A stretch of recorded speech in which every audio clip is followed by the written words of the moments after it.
about different types of horizontal curves. We saw some calculations, and then we started talking about vertical alignment.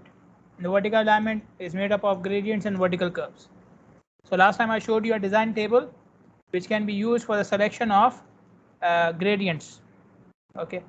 Now this table provides maximum values of gradient. Maximum. Okay. So for example, if you select 5% from here, then the gradient of the highway can be 5% or less. Okay. Now, so when you are designing or when you are selecting the gradient, there are two important things with regards to gradient: the value of the gradient and the length of the gradient. Okay, so for how much length the gradient will be continued in the same value is also important.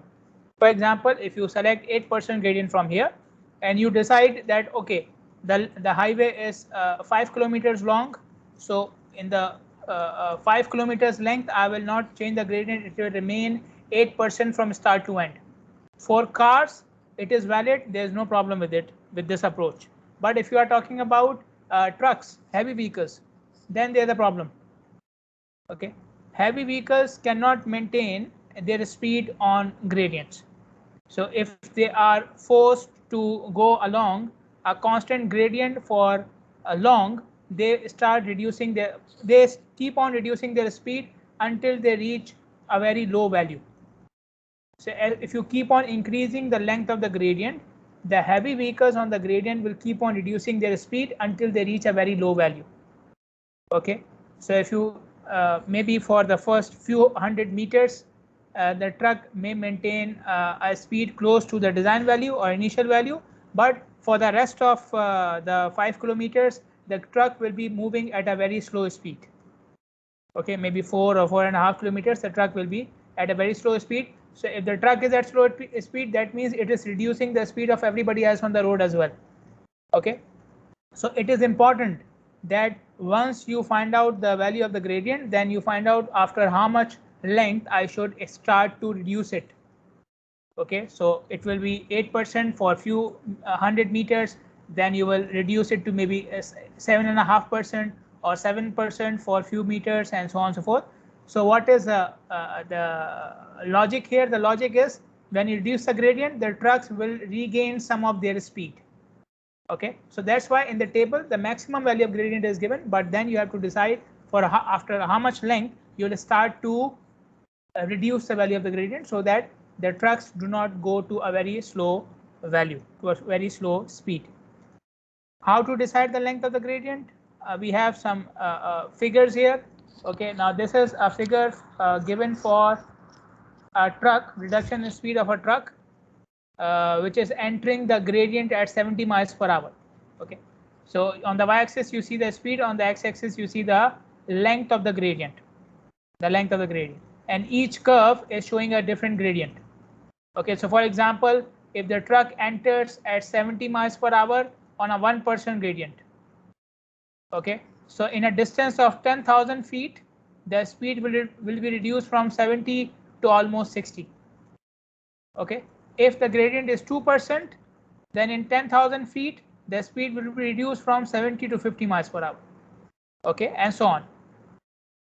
Now you see each curve attains a constant value in the end. That constant value is known as the crawling speed or crawl speed. Okay, like the baby's crawl, it's the same word. So what is the crawling speed? The constant speed, the constant minimum speed a truck can maintain for any length of the gradient, and that is a very low value compared to the initial value. So you can see here, like if you see the crawling speed for 1% gradient is 60 miles per hour, from 70 to 60.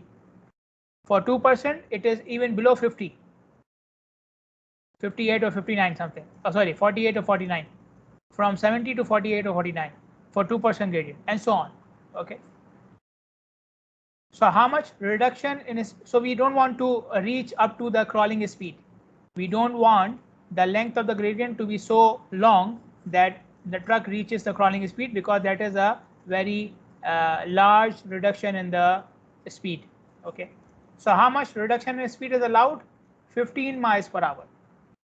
Okay, So whatever value gives you a 15 mile per hour reduction in the speed, that is the critical length or the maximum length of the gradient you can give. Okay, so for example, the truck is entering at 70 miles per hour and you are giving a gradient of 3%. Okay, so 70 miles per hour and 3% gradient. Okay, so I am here. So from 70, the 15 miles per hour reduction means this value 55. Okay, so 55 miles per hour means this is the point, and the critical length or the maximum length of the gradient should be this much. Okay, around maybe, I don't know, this is 2500, so maybe around 3000 feet. Around 3000 feet or 3500 feet is the critical length. Okay, for 70 miles per hour initial speed. So in this much length, the truck will reduce its speed from 70 to 55 miles per hour. This is the maximum reduction we can allow. Okay, so for a 3% gradient, you should start reducing the gradient after 3000 feet and so on. Okay, similarly for 4%, then you will be looking at this particular curve and you can see the critical length will be lower. It's close to 2500 feet. Okay, so depending upon the value of the gradient, the critical length will be can be high or low. For lower gradients, it is higher. For higher gradients, it is lower. But the important point here is the critical length, the maximum length of the gradient allowed is the length at which the trucks reduce or the trucks experience a 15 miles per hour reduction in their speed. Okay, that is the maximum reduction in speed we can allow.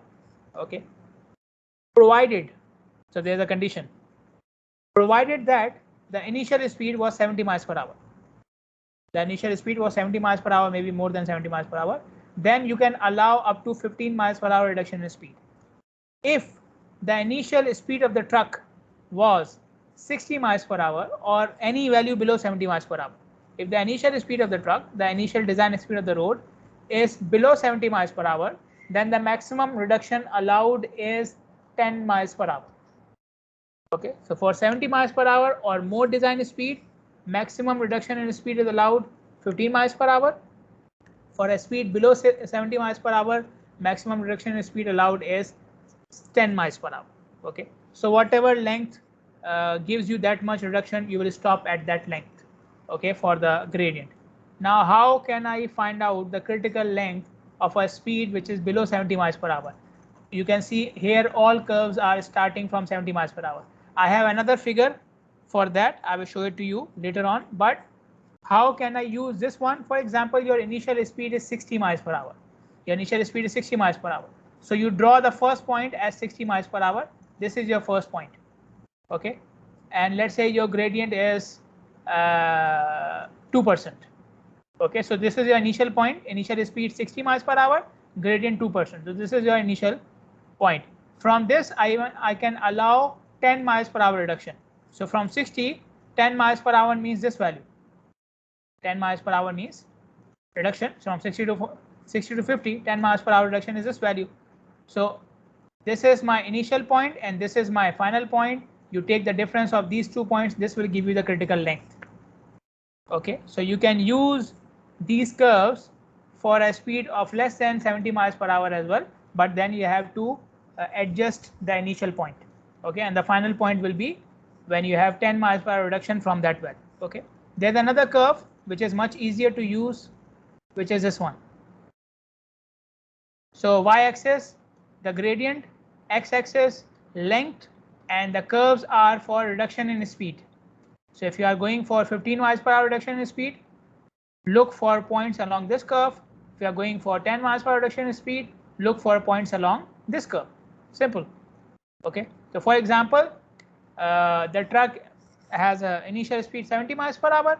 I am giving a 4% gradient, so the maximum length is this much, which is around 1800 feet. Okay, if the initial speed was less than 70 miles per hour, so you can only allow 70 miles per hour, you can only allow 10 miles per hour reduction, then you will be looking at point along this curve. So this will be your critical length. Okay, So this curve is much easier to use for multiple. What's the speed reduction? Speed reduction from the initial value.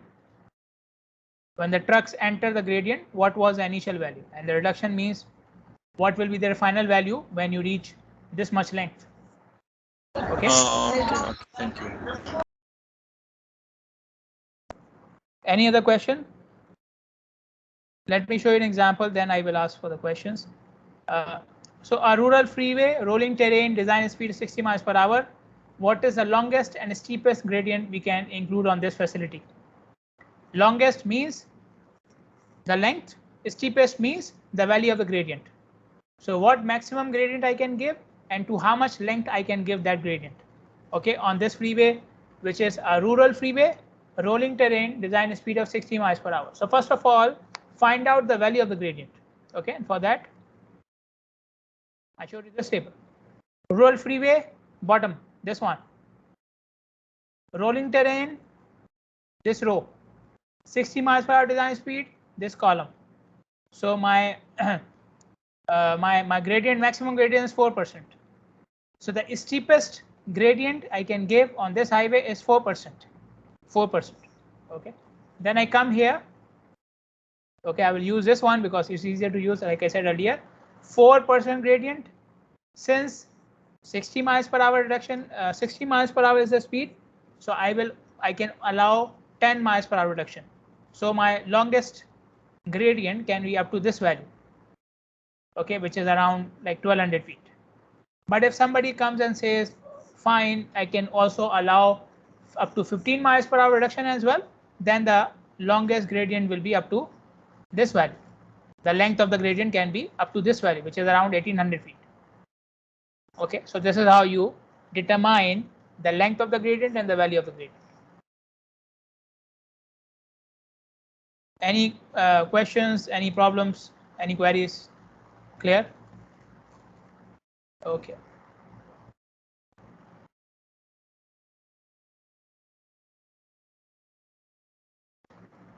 Then we move on to vertical curves.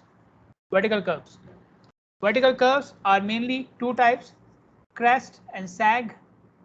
So these are all crest curves and these are all sag curves. Okay, now you can see the crest and the sag curve. You have studied them in surveying and highway engineering. Tell me the difference between a crest and sag curve. Which question? The question which I just solved. Victor, I guess that crest curve is the. Give me a second. Someone is saying to repeat the question. First of all, the rural freeway, rolling terrain, design speed of 60 miles per hour. So first of all, find out the maximum value of the gradient. For that, I have this table. Okay, so 60 miles per hour design speed, rural freeway is here, rolling terrain is this one. So from here, I find out that the steepest gradient, the maximum gradient is 4%. Okay, then the longest means what is the critical length for this gradient. Okay, so then you have to decide how much reduction in speed you are allowing. So if I for 4% gradient, I am here. Okay, so if I'm allowing 10% reduction in speed, so 10% curve is this one. So from here you can find out the critical length. This is the longest you can continue with this gradient. Okay, if you are allowing 15 miles per hour reduction in speed, then this point will give you, this is a 15 miles per hour curve. So this point will give you the critical length, the longest you can continue on this curve. So I hope it was clear. Yes, Hussain. The difference between crest and the circle. I guess, Doctor, the crest is the crest is convex outside. However, for the other one, the sag is concave inside the the curve. Yes. Mariam, I told you if your initial speed of the curve is less than 70 miles per hour, the allowable reduction in test is 10 miles per hour. If the initial speed is 70 miles per hour or more, the allowable reduction is 15 miles per hour. Okay, these are empirical values. So yes, Susan, you are right. It is in the shape of the curve. It's what you call convex, and the sag is concave. But if you go in terms of gradients, so if you are going from higher gradient to lower gradient, it's a crest curve. If you are going from lower to higher, it's a sag curve. Higher gradient to lower gradient, crest, lower to higher, sag. But you are right about the shape of the curve. Crest is convex, sag is concave. Okay, so when I say higher to lower, you have to take the sign into account as well. Okay, so plus 4% is higher than minus 4%, right? Plus 4% is higher than minus 4%. Similarly, minus 2% is higher than minus 4%. Minus 2% is a higher value than minus 2%. Okay, and similarly, the other way around as well. Okay, minus 4% is lower than minus 2%. Okay, so when I say higher to lower with the sign, so if you are going from minus 2 to minus 4, you are going from higher to lower. Minus 2 is a higher value than minus 4 because it's with a negative sign. So it's a crest curve and so on. Okay, so you have to keep this in mind when I say higher to lower with the sign.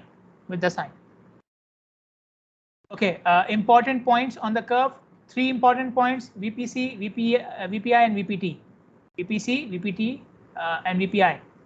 VPC, point of vertical curvature, beginning of the curve. Point of vertical curvature, the start point of the curve. VPI, point of vertical intersection, intersection of the two gradients. Intersection of the gradients. VPT, point of vertical tangent. Okay, vertical point of tangent, the end of the curve. Vertical point of tangent, the end of the curve. Okay, then you can see A here as well. A is the total difference in gradients. A is the total difference in gradients. L, length of the curve. L means length of the curve, and VPI is in the middle of the length. Okay, now keep one thing in mind, important note: VPI does not lie on the curve. You can see here VPI is either above the curve or below the curve. In this case, above the curve. In this case, VPI is below the curve. Okay, but in terms of distance, in terms of elevation, it is above or below the curve. In terms of distance, it is in the middle. In terms of distance, it is aligned with the middle of the curve. Let me say it like this. Okay, VPI is aligned with the middle of the curve, but either above it or below it, but it's definitely not on the curve. Okay,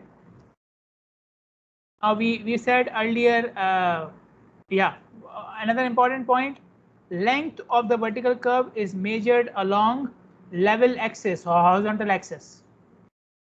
Okay, like when you are measuring from a plan view. So length of the curve and anything stationing and everything is measured along the plan view, horizontal axis, straight distance, like they have shown with the L. So L is measured horizontally, right? L is measured horizontally. So whenever you are measuring distances or stationings for the vertical curves, they are along the horizontal plane. Okay, so keep it in mind. A, like I said, difference in gradient, but I forgot to add the word absolute. So A is absolute difference in gradient. You can see the absolute sign here. This is the equation of vertical curve, and this is the equation of parabola. I told you in the last lecture, vertical curves are parabolic in shape. Vertical curves are parabolic in shape. So using the equation of the parabola. Now in this equation, y is the elevation of a point which is at a distance of x from VPC. Okay, y is the elevation of a point on the curve at a distance of x from VPC. So all distances are measured with reference to VPC, or they are put into the equation with reference to VPC. Okay, so y is the elevation of point at distance x, so you can represent it as yx. X, like I said, distance from VPC of any point on the curve. Then c, and so we know what is y, we know what is x. Now we should know what is a, b, and c. Otherwise, I cannot use the equation, right? If I don't know the parameters, I cannot use the equation. C is what they are also denoting with y naught is the elevation of VPC, initial elevation of the curve, which is VPC, elevation of VPC. Okay, so C is y naught, initial elevation or y-intercept, and this is the elevation of VPC. Okay. Now to find out A and B, I need the slope of the equation. Okay, I need the slope of the equation. So if I take, if I want to take the slope of a curve and have the equation of the curve, what should I do with it? If I want to know the slope of the curve at any point and I have the equation of that curve, what should I do with that equation? Take the derivative, doctor. Take the derivative. Okay, take the derivative. So this is the equation of the parabola. This is the equation of the parabola. You take the derivative dy by dx. So C will be gone. It's a constant, it will become 0. From this term, x will be gone. 1 degree only. So x will be gone. Only b is left. And this term will become 2x. Okay, this term will become 2x. So dy by dx equals to 2x plus b. So I have taken the derivative, and this derivative is equal to slope of the point, slope of any point on the curve at distance x, slope of any point on the curve at distance x. Now when the curve is at VPC, when the curve is at VPC, its gradient is equal to g1.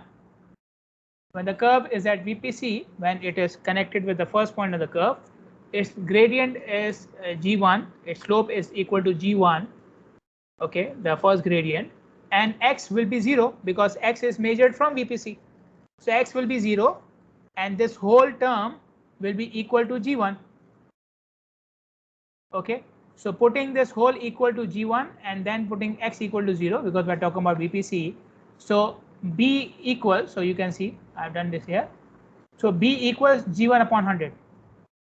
When you put this whole thing equal to g1 and then put x equal to 0, then g1 will, b will be equal to g1 upon 100. Why upon 100? Because the gradient is in percentage.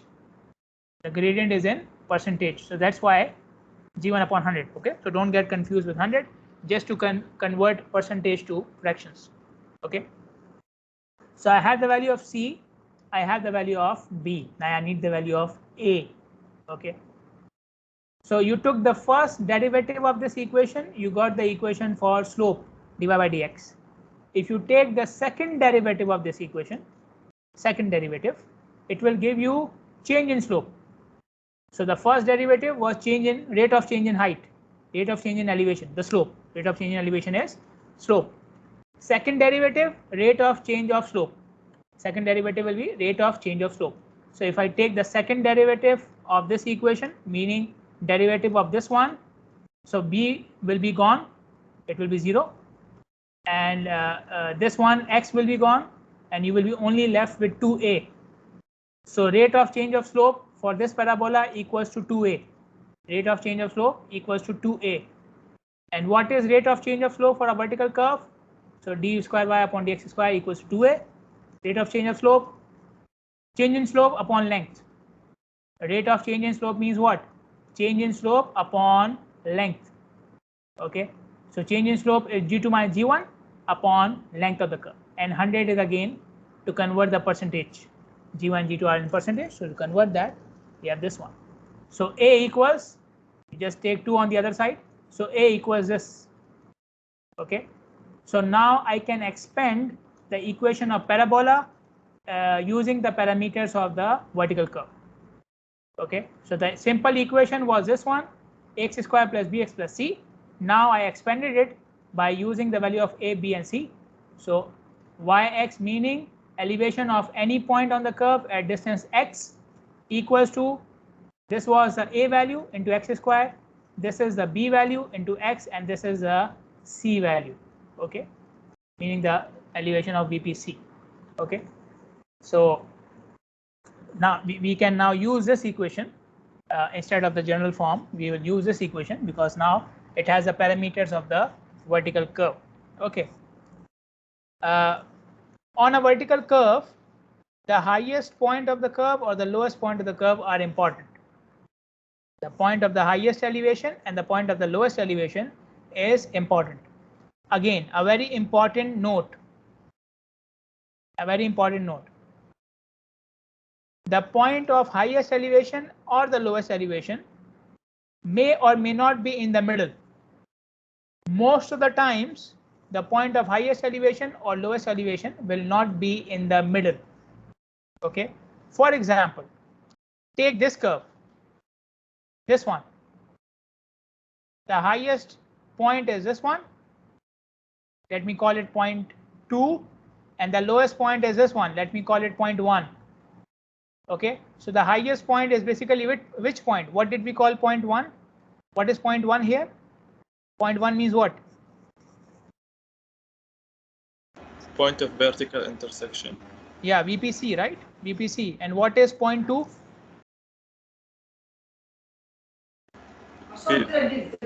No, sorry. Point of vertical intersection is not the lowest point. Point 1 is this one. You said it wrong. This is point 1. This one. Which point is this? Point of vertical tangency. Sorry, doctor. Point of vertical curve. VPC. Start of the curve, right? And the highest point is point 2, which is point of vertical point of tangency, VPT. Okay, so the point which I was making is, you can see clearly here, the highest point is VPT, the end, and the lowest point is VPC, the beginning. Okay, in this case it is the reverse. Highest point VPC, lowest point VPT. In this case, again, highest point VPC, the lowest point VPT. And this case, highest is VPT, the lowest is VPC. Okay. So the highest or the lowest point on the curve, if both gradients are positive, that means you are going upward. Both gradients are going upward. Then the lowest point is beginning of the curve, the highest point end of the curve. VPC and VPT respectively. If both gradients are negative, that means you are going downward. Then the highest point will be VPC, the lowest point will be VPT. Okay, if both gradients are negative, both are going downwards, then the highest point is VPC, start, the lowest point VPT, end. If both gradients are going upward, lowest point VPC, highest point VPT. Lowest point is the start, highest point the end. Okay, but it's not in the middle. It's not in the middle. What if one gradient is positive, one is negative? Then we have to calculate where is the highest or the lowest point. So if both are negative, both are positive, the highest and the lowest points are fixed, either VPC or VPT. But what about this one, this curve, or what about this curve? One gradient positive, one gradient negative. Then in that case, we are not sure. We need to calculate the location of the highest or the lowest point. But in any case, it is not in the middle of the curve. It is not in the middle of the curve. Okay. So this is what is written here. So if one gradient is positive, the other one is negative, how do I know the location of the highest or the lowest point? Okay. So let's say this is my curve and this is the highest point, right? This is my highest point. What is the slope of this point? What is the slope of this point? The highest point. What is the slope at the highest or the lowest point on the curve? What is the value of the slope? 0. Yes, it is 0. Okay, so I already know the equation of the slope of the curve, right? I already know the equation of the slope of the curve. So the equation of the slope of the curve was 2ax plus b, 2ax plus b, and I already know the value of a and b. So, or you can simply take the derivative of this equation, dy by dx. So this will become 2 into this whole thing plus g1, and this will be gone, and x will also be gone. Okay, so dy by dx and put it equal to 0 because we are talking about the highest or the lowest point. So the highest or the lowest point always has a slope of equal to 0. So take the derivative of this equation and put it equal to 0. So when you take the derivative, this is the derivative of the equation, and then you put it equal to 0.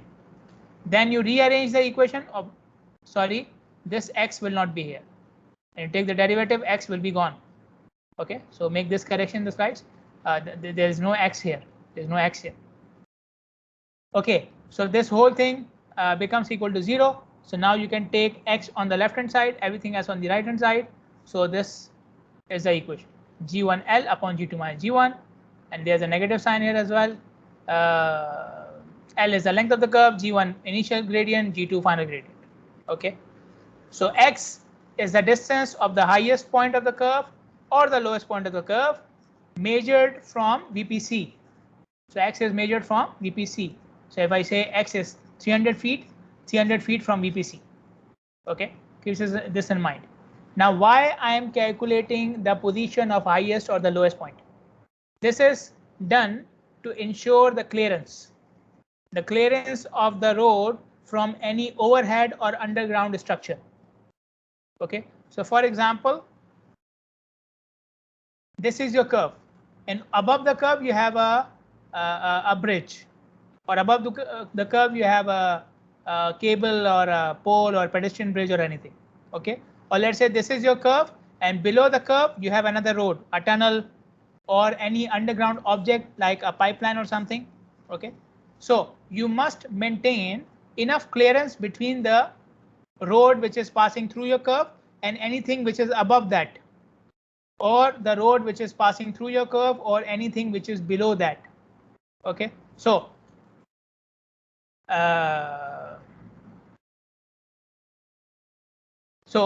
if you have enough clearance between the highest point and the overhead object, then because the highest point will be the closest one to the overhead structure, right? So if you have enough clearance for the highest point, then the remaining points of the curve will automatically have enough clearance because they are lower. Similarly, if you have enough clearance between the lowest point of the curve and anything which is below it, any underground structure or any underground object, then the remaining points of the curve will automatically have more clearance. Okay, so this is important to find out the clearance of the point, the highest point or the lowest point, from any overhead structure or underground structure, to make sure the road can be used safely over the curve. Okay, under the location from here, then you put the value of x in the equation. Okay, let us do an example, and then if you have any questions you can ask me. So vertical curve 600 feet, vertical curve 600 feet plus 4% connected to minus 2%. Elevation of VPC is given. They want to find out the elevation of VPI, highest point of the curve, and VPT. Okay, first thing, what type of curve is it? What type of curve is it? Is it a crest curve or a sag curve? We are going from plus 4% to minus 2%.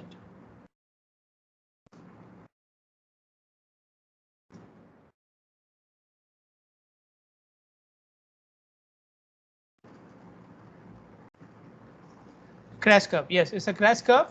Okay, and it is mixed. Okay, one positive gradient, one negative gradient. So this is the geometry now. Okay, I already know the elevation of this point, 1250. This is 4%, this is 2%. Okay, and they're asking for elevation of this point, elevation of this point, and any point which is the highest on the curve. Okay, now I will start with the elevation of VPI. Okay, why? Because it's very easy. I told you VPI is in line with the middle of the curve. VPI is in line with the middle of the curve. So middle of the curve means L by 2. L by 2. So L is 600 feet, L by 2 will be 300 feet. Okay, so I already know the distance. And I know the gradient as well, and I know the initial elevation as well. So you add them together, you will get the elevation of VPI.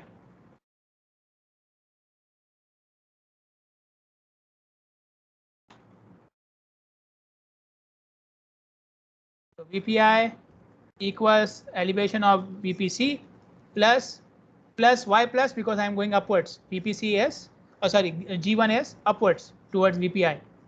So 4 divided by 100, okay, because it's in percentage, divide by half of the length, 600 by 2. How much is this?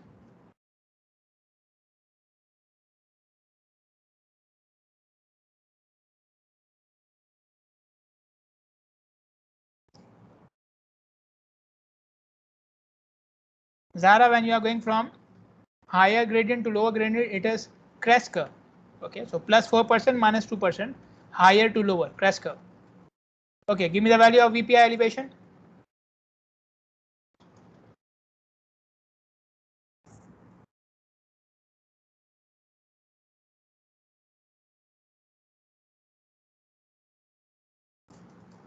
No, not possible.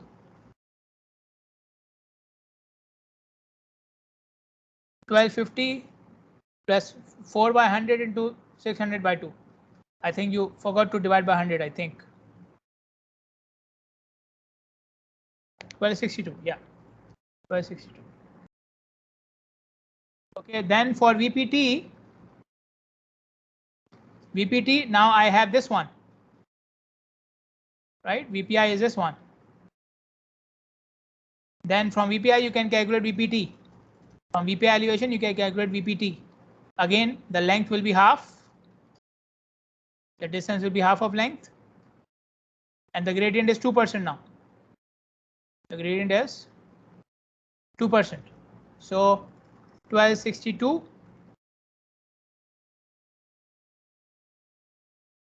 VPI minus y minus, because we are going downwards now, downwards. So 2 by 100 into 600 by 2. How much?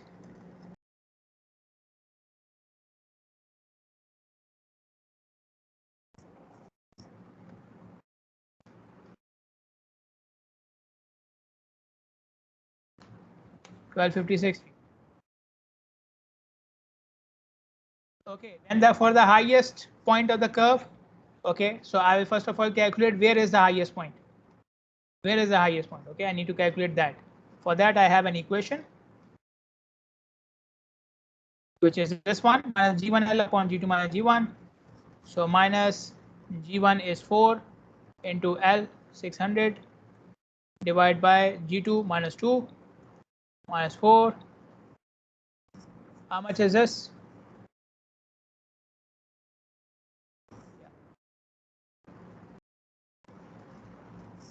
How much is X?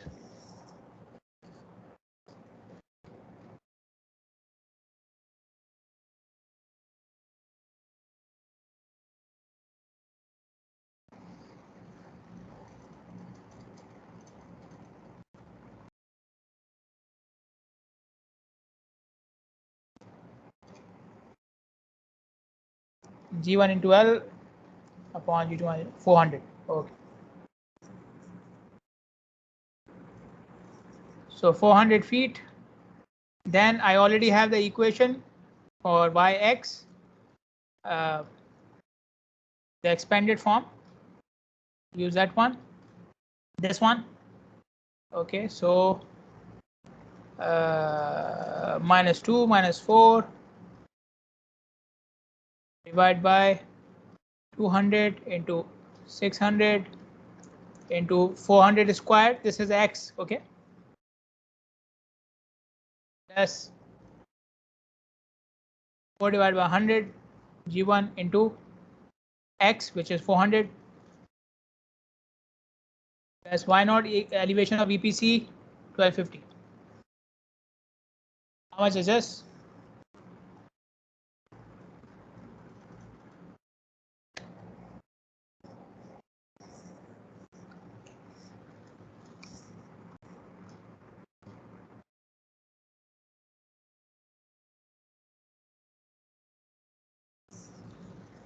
$1258 feet.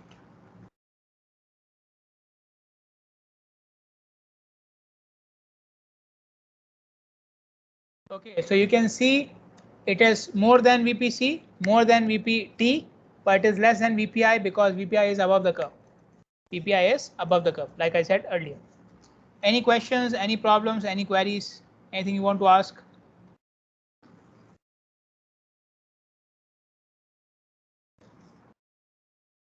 Okay. Then we come to the design of the length of the vertical curve. How do I decide about the length of the vertical curve? Like we have done previously, we have said so many times, side distance is the important criteria here. You have to maintain enough side distance for the driver. On a vertical curve, like you can see in this figure as well. So if you are the driver, you are here, okay, and you want to look towards the other side of the curve, you cannot see the road, right? You cannot see because there is a crest curve. The road is going downwards below your line of sight. You can see the other side of the road, like the scene which is in front of the road, but you cannot see what is on the road downwards. Okay, so the curvature of the road can block your line of sight. So you need to make sure that the length is designed according to the requirement of the side distance. So these are the equations for designing the length of the vertical curve. These two are for crest curve, these two are for sag curve, and then for each case we have two scenarios: ds side distance, L length of the curve. So if you are saying that I need side distance which is more than the length of the curve, use one of these equations depending upon the type of curve. If you are saying my side distance will be less than the length of the curve, then use one of these equations depending upon the type of curve. Okay, in these equations you can see we are using ds, which is the required side distance. So the minimum standard of required side distance, stopping side distance, right? If you feel at this location I need to provide decision side distance, then replace ds with the value of decision side distance. If you feel that I should maintain passing side distance on this location, then replace ds with passing side distance, the value of passing side distance. Okay, and then you see A here, capital A. What is capital A? I just told you a few minutes ago. What is capital A? Yes, in the exam you will have the equations. What is capital A?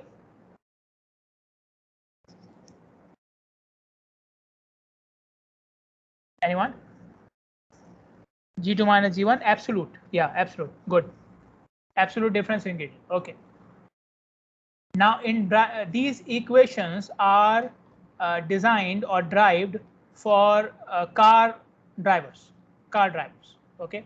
So in the calculations of these values, 400, 3.5, and the equation, there have been two assumptions. The first assumption is the height of the line of sight of the driver above the ground. That is assumed as 3.5 feet, which is typical for a car driver. A car driver has the height of his line of sight above the ground level as 3.5 feet. Okay, and the height of the object which you have to see in front of you is assumed as 2 feet. 2 feet. So the object in front of you which can require you to do something is assumed to be 2 feet above the ground level. And what is that object? This is basically the tail light of another car. Tail light of another car. So this is the most commonly encountered object on a highway, right? Whenever you are driving, you will encounter another car. Most of the times there will be another car in front of you. So these equations are derived assuming that the height of the driver, not the height of the driver, the height of the line of sight of the driver is 3.5 feet above the ground, and the object which he is looking at is 2 feet above the ground, which is tail light of the car. Okay.